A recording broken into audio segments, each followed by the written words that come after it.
নমস্কার বন্ধুরা, আপনাদের আরো একবার স্বাগত জানাই পাবলিক ভিউ কলকাতাতে। বন্ধুরা, মোহনবাগানের বিরুদ্ধে এগিয়ে থেকেও ম্যাচ হারার পর রেগে গিয়ে কি বললেন পাঞ্জাবের হেড কোচ প্যানাগেটিস। তিনি কিন্তু খুব বড় বড় এলিগেশন লাগিয়েছেন। তো সেটা কি, সেটা আপনাদেরকে বলবো। তার পাশাপাশি মোহনবাগান ম্যাচ জেতার পর কি বলছে প্রেস কনফারেন্সে মোহনবাগান কোচ মলিনা, এবং hero of the match Alberto Rodrigues match জেতার পর কি বললো। অর্থাৎ বলতে পারি ভিডিওটা গুরুত্বপূর্ণ, শেষ পর্যন্ত দেখবেন। এবং যারা চায় নতুন আছেন সকলকে বলবো, বন্ধুরা এখানে যেহেতু খেলার সমস্ত রকম আপডেটস পেয়ে যাবেন, তাই অবশ্যই পাবলিক ভিউ কলকাতা চ্যানেলটিকে সাবস্ক্রাইব করে বেল আইকন প্রেস করে অল করে রাখবেন। তাহলে বন্ধুরা, সবার প্রথমে কি বলছে হারা দলের কোচ পেনাগেটিস, অর্থাৎ পাঞ্জাবের কোচ। পাঞ্জাবের কোচকে যখন বলা হয় যে আপনার কি মনে হয় রেড কার্ডটা খাওয়ার পরে আপনার ম্যাচটা হেরে গেছেন, পেনাগেটিস তিনি বলেন যে দেখুন, আমরা ভালো ফুটবলকে সাপোর্ট করি, আমরা যথেষ্ট ভালো ফুটবল খেলছিলাম, মোহনবাগানের থেকে তো আমরা অনেক ভালোই ফুটবল খেলছিলাম, কিন্তু কোনো একটা কারণ আছে যার জন্য কিন্তু সিদ্ধান্তটা আমাদের বিরুদ্ধে গেছে। আমরা মাঠের ভিতর গেম কন্ট্রোল করি, কেউ একজন অন্যভাবে গেম কন্ট্রোল করছে, যেটা আমাদের হাতের বাইরে বেরিয়ে যাচ্ছে। অর্থাৎ বিশাল বড় অ্যালিগেশন কিন্তু পাঞ্জাব কোচ বলছেন। এবং তিনি বলছেন যে তার 51 বছর ফুটবল কেরিয়ারে তিনি এই ইনসিডেন্টটা কোনোদিন দেখেননি। পাঞ্জাব দল থেকে অনেক তরুণ প্লেয়ার ভারতকে হেল্প করবে, সেটাও তিনি বলছেন। তিনি বলছেন যে মোহনবাগান দলের বড় নামী প্লেয়ারের থেকে পাঞ্জাবের তরুণ প্লেয়াররা অনেক বেটার খেলেছে, যেটা আমি একদম অ্যাগ্রি করি। পাঞ্জাবের তরুণ প্লেয়াররা দুর্দান্ত ফুটবল খেলেছে।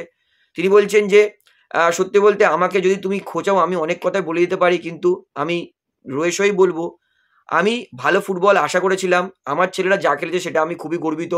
তবে আমি চাইবো যে ম্যাচটা সঠিকভাবে পরিচালনা করা হোক। অর্থাৎ পরিষ্কার কিন্তু পেনাগেটিস পাঞ্জাবের কোচ কিছু একটা বোঝাতে চাইছেন। তিনি ডবল মিনিং কথা বলেছেন। তো আমি কিন্তু কি মিন করতে চাইছি সেটা আমি বলছি না, আমি বলে দিয়েছি আপনার কি মনে হয় কি মিন করতে চাইছে সেটা আপনারা ভেবে নিন। তো এটাই বলেছে পেনাগেটিস। তিনি বলছেন যে এর পরের ম্যাচে অবশ্যই তার দল আর একটু বেটার খেলবে। মোহনবাগান দলকে আটকানোর জন্য একদম সঠিক পরিকল্পনাই করেছিল পাঞ্জাবের কোচ, কিন্তু ভুলভাল রেফারির সিদ্ধান্তের জন্যই কিন্তু পাঞ্জাব ম্যাচটা হাতছাড়া হয়েছে।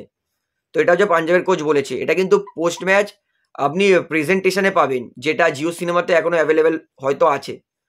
তো এইবারে বলি মোহনবাগান কোচ মলিনা কি বলেছে। মলিনা তিনি বলছেন যে এই ম্যাচটা জিতে সত্যি খুবই খুশি। তিনি বলছেন যে এর আগের ম্যাচ গোয়ার বিরুদ্ধে যেটা আমরা হেরেছিলাম, আমাদের কাছে খুবই দরকারি ছিল, গুরুত্বপূর্ণ ছিল যে এই ম্যাচটা আমরা জিতে কামব্যাক করার। এবং প্রথম হাফে যেখানে আমরা 1-0 গোলে হেরেছি, মানে পিছিয়ে ছিলাম, সেখানেও কিন্তু আমাদের দল অনেকটাই ডমিনেট করেছে। প্রথম হাফে আমরা অনেক কটাই গোলের সুযোগ তৈরি করেছিলাম অপোনেন্ট বক্সের ফাইনাল থার্ডে, কিন্তু আমরা গোলগুলো করতে পারিনি। সেকেন্ড হাফে আমাদের কাজ আরও সহজ হয়ে গেছে যখন পাঞ্জাবের প্লেয়ারটা রেড কার্ড খেয়ে যায়, এবং তারপরে আমাদের জয়টা পাওয়াটা খুবই সহজ হয়ে গেছে। কিন্তু আমি মনে করি যেটা 3-1 ফলাফল হয়েছে, আমরা যদি সঠিক ফিনিশ করতে পারতাম তাহলে ম্যাচের রেজাল্ট আরও বেশি হতে পারত। এবং দলের খেলা নিয়ে তিনি খুশি, এবং তিনি বলছেন যে অ্যালবার্টো ভালো গোল করেছে, তবে আমি চাইবো আমার দলের ডিফেন্ডারের পাশাপাশি আমার দলের আপফ্রন্টের প্লেয়াররাও গোল করুক। এবং তিনি বলছেন যে মোহনবাগান যে ইনজুরি লিস্ট আছে, তিনি বলছেন যে সেই সমস্ত ইনজুরি প্লেয়ার যদি তিনি পেয়ে যান তাহলে কিন্তু তার দল আরও বেটার খেলবে। তবে তিনি বলছেন যে ফুটবলের ইনজুরিটা হচ্ছে একটা পার্ট, তাই তিনি অতটাও হতাশ নয়। তবে তিনি এর পরের ম্যাচে অবশ্যই আরও বেটার খেলার চেষ্টা করবে, এবং দলে অনেক পরিবর্তন করতে হবে, এবং দলে অনেক ট্যাকটিসে পরিবর্তন করতে হবে, দলকে অনেক বেটার খেলতে হবে, এমনটা কিন্তু মলিনা তিনি বলছেন। তো বন্ধুরা, এবারে শুনুন ম্যাচের player of the match Alberto Rodrigues match জেতার পর কি বলছে। অ্যালবার্তো তিনি কিন্তু বলছেন যে আমি যথেষ্ট খুশি দলের জন্য 2টো গোল করতে পেরে, এবং দল আমার জন্য জিতেছে। তিনি বলছেন যে সেটাই খুশি, কিন্তু আমি আরও বেশি খুশি হতাম যদি আমার দল ক্লিনশিট পেত। পাঞ্জাব যথেষ্ট ভালো অ্যাটাক করে গোলটা তুলেছে, এমনটা কিন্তু মানছেন অ্যালবার্তো রড্রিগস। তিনি বলছেন যদি ক্লিনশিট পেতাম আমি বেশি খুশি হতাম, এবং দলের জন্য তিনি এর পরের ম্যাচে অবশ্যই ক্লিনশিট আনতে চান, এবং দরকারে দলকে কিন্তু গোল করেও হেল্প করতে চান। অর্থাৎ ম্যাচের পর কি বলেছে দুই দলের কোচ ও প্লেয়ার সেটা আমি আপনাদেরকে জানিয়ে দিলাম।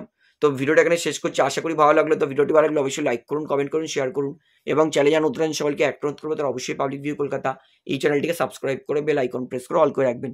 ধন্যবাদ।